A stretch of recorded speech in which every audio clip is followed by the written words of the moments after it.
The gatekeeper, Eli Tomac, busting out a quad in race 1 of the Triple Crown Series. Out front, we have a really one-line track here that the dirt was real loose, so a lot of riders were making mistakes. However, Tomac decides to go wide after the triple, where we've got Kenny and Barcia, and really the rest of the field would go double, then they doubled, then a massive triple on off to a triple into the corner. Well, watch what Tomac does. He's wide.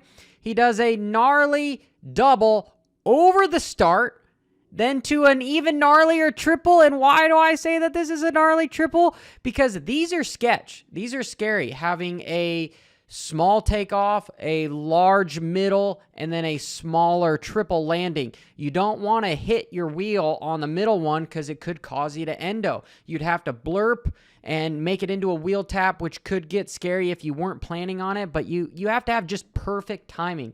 And that's not even what's amazing about this, is watch. After that triple, he then busts out a quad while Kenny is tripling on, and then he doubles into the corner. That was the only lap I saw him execute this. Moving on to something not so spectacular, however, just as technical. We've got Cooper Webb. He was the only rider I saw across the start stand up in one of the deepest ruts on the track. So we'll watch him do it. Boom. Just beautifully executed. Every other rider was sitting down, and he's just taking one step out, because a lot of riders would sit down here and then they'd have to stand back up to scrub or a really, really hard seat bounce. But most riders were not seat bouncing from the inside. This was incredibly impressive from Cooper Webb. We can see as to why he is the guy that's leading the charge against Tomac. Speaking of leading the charge, today's video sponsor, Pure Moto, your one-stop parts finder. Have you ever been in a situation where you need a specialty part and you rush to your bike shop to find out that they don't have it in stock and it's also on back order? Well, before you even make the trek down, why not search puremoto.com, put in the SKU number, and you can search over 151 local retailers and find out who has it in stock, and then you can give them a call and have them overnight it to you or drive by and pick it up. It's an amazing resource with new retailers being added every single day. Make sure you go check it out at puremoto.com. It 100% baffles me, the fearlessness of these riders, especially on this Dragonback. We're going to spend the next couple minutes talking about it. Watch Tomac and Sexton come through here and see if you notice anything special. If you missed it, that's okay. We're going to break it down. So if I rewind, the speed that they're entering this, look at Tomac's front wheel. You've got a starter whoop here, right?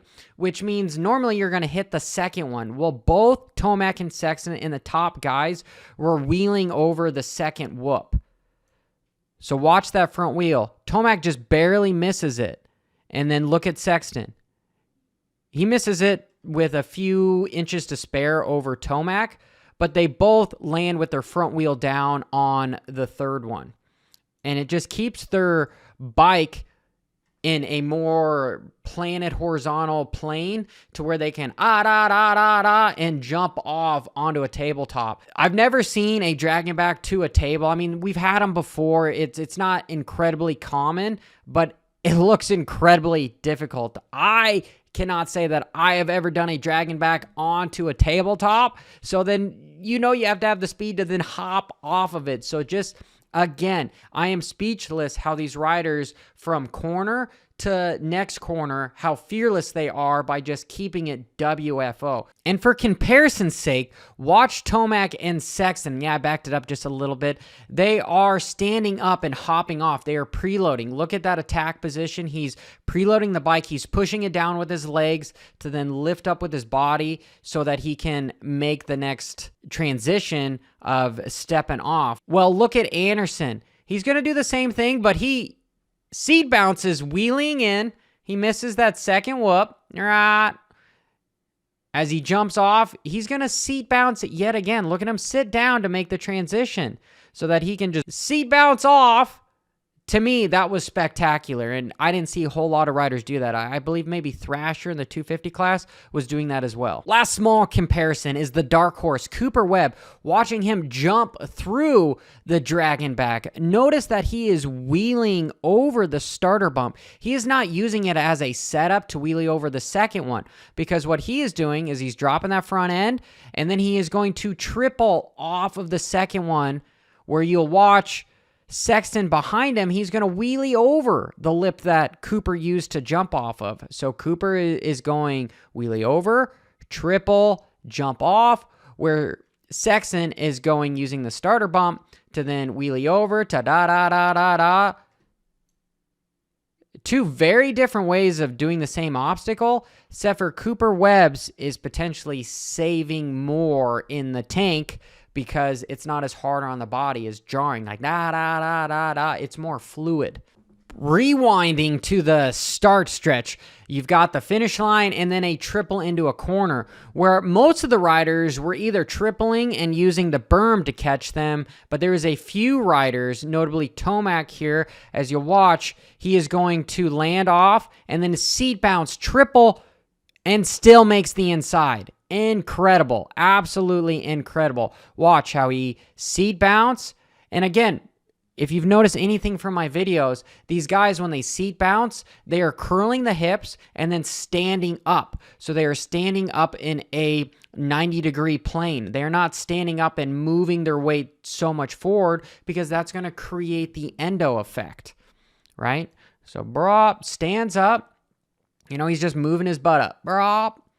And then watching him just slam on the brakes. And honestly, what is helping him slow down a little bit is casing this last little triple. He's not making it incredibly clean. He's letting the last bump here on the landing slow him down.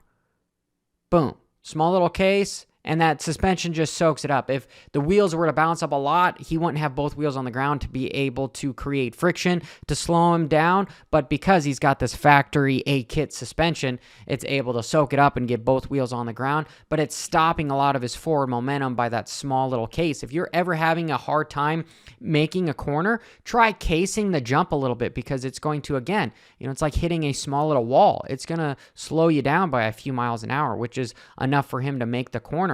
And if we watch Sexton, what he's been doing is he's just going to jump and then kind of jump into the corner a little bit, which isn't much slower, but it's not near as impressive. Moving on to the 250 class, we've got Thrasher and Max Anstine. They're going wide. They are tripling into the corner, but they are using the berm to catch them, and they're also keeping their feet on the peg for the next few corners. Yes, the track was fairly clean, but notice that when they triple into the corner, that they are not taking time to stick their leg out. Why do another step if you don't have to? So Anstine hauls ass around the corner, and then in the next corner you can see Thrasher and Anstine keep their feet on the pegs, and then even the last corner around before the whoops, you've got Thrasher with his feet on the pegs, and you also have Anstine with his feet on the pegs. It's amazing that this new technique is being used by the top professionals.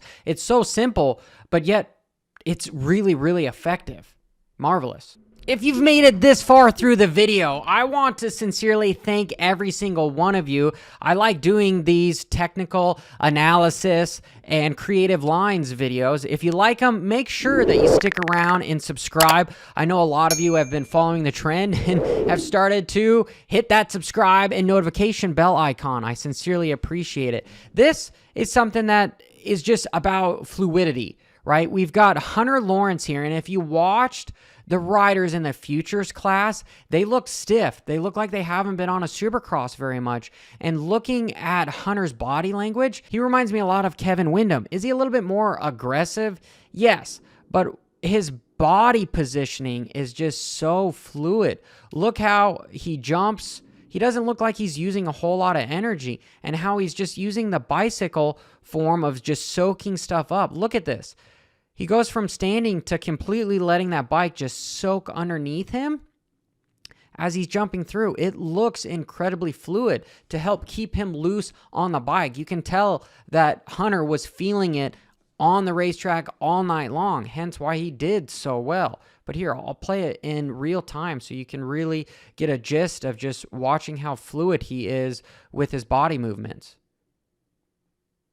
This is where we talk a lot about in riding, where it's poetry in motion, and Hunter is a perfect example. So again, thank you for watching. This is Johnny Hopper. Till next time, keep it WFO. Barada.